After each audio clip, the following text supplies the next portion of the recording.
हाम्रो डाटमा भ्यार भने जस्तै होइन, अर्को अरू चाहिँ अब्जेक्ट अनि त्यसपछि डाइनामिक भन्ने टाइपहरू हुन्छ है। अब हामीले भ्यार नेम इक्वल्स टु सब इन गरिन्छ होइन। अब यसको चाहिँ यो भ्यालु एसाइन हुने बित्तिकै डाटा टाइप के हुन्छ भन्दाखेरि हामीले डाटा टाइप चाहिँ प्रिन्ट गर्नु मिल्छ है। Name dot run time type भन्ने हुन्छ। यो गरियो भने चाहिँ ट्याक्कै यसको के छ डाटा टाइप त्यो अनुसार प्रिन्ट हुन्छ है। अब भ्यारमा चाहिँ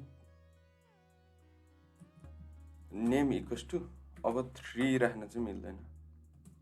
प्रिन्ट नेम गरे होइन, यहाँ चाहिँ एरर आउँछ है। स्ट्रिङ इन्टलाई चाहिँ स्ट्रिङमा राख्न खोज्यो भने होइन। अब यसको लागि चाहिँ के गर्नुपर्छ, सुरुमा यसलाई नल गरेर यो गर्नु पर्यो। अनि त्यसपछि यहाँनिर नेम इक्वल्स टु सब इन गरे होइन। रन टाइममा हामीले डाटा राख्यो भने चाहिँ यो साँच्चैको नै डाइनामिकै बन्छ होइन। Name dot run time type हेरौँ है त। ल अब यहाँनिर पनि name dot run time type गरौँ है।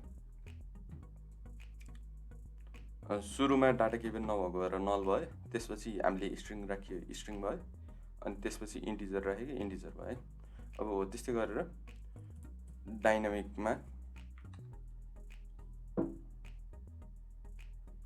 भनेर हामीले डिक्लेयर गरिन्छ। अनि त्यसपछि नेम माथिको हटाइदिउँ, नेम भन्यो। यसलाई चाहिँ हामीले यहीँ डिक्लेयर गरिनु मिल्छ है। नेम इक्वल्स टु डबल कोटमा सब इन अनि print name dot run time type अनि त्यसपछि नेम इक्वल्स टु 0 अनि त्यसपछि print name dot run time type होइन। अब यहाँनिर रन गऱ्यो भने अघि भ्यारमा चाहिँ इरर फाइल राखेको थियो नि त, माथि नै सुरुमै डिक्लेयर गर्दै इनिसियलाइज गर्दाखेरि चाहिँ, तर यहाँ डाइनामिकमा चाहिँ पर्दैन है। अब हाम्रो अब्जेक्ट भन्ने छ, अब्जेक्ट क्यापिटल हो। अब्जेक्टमा चाहिँ नेम ओ भनेर राख्यौँ होइन। अनि यसलाई नै सब इन गऱ्यौँ अनि प्रिन्ट नेम ओ डट रन टाइम टाइप अनि नेम ओ इक्वल्स टु 3 अनि प्रिन्ट नेम ओ डट रन टाइम टाइप। खासै यहाँ चाहिँ एउटा इम्पोर्टै नहुनुपर्ने कुरा इम्पोर्ट भयो होइन। त्यही भएर यसलाई हटाइदिउँ। अनि तपाईँहरूकोमा नि इम्पोर्ट भएको छ भने माथिपट्टि जानु अनि त्यसलाई हटाइदिनु है। रन गरौँ। ल यो भयो। अब हाम्रो चाहिँ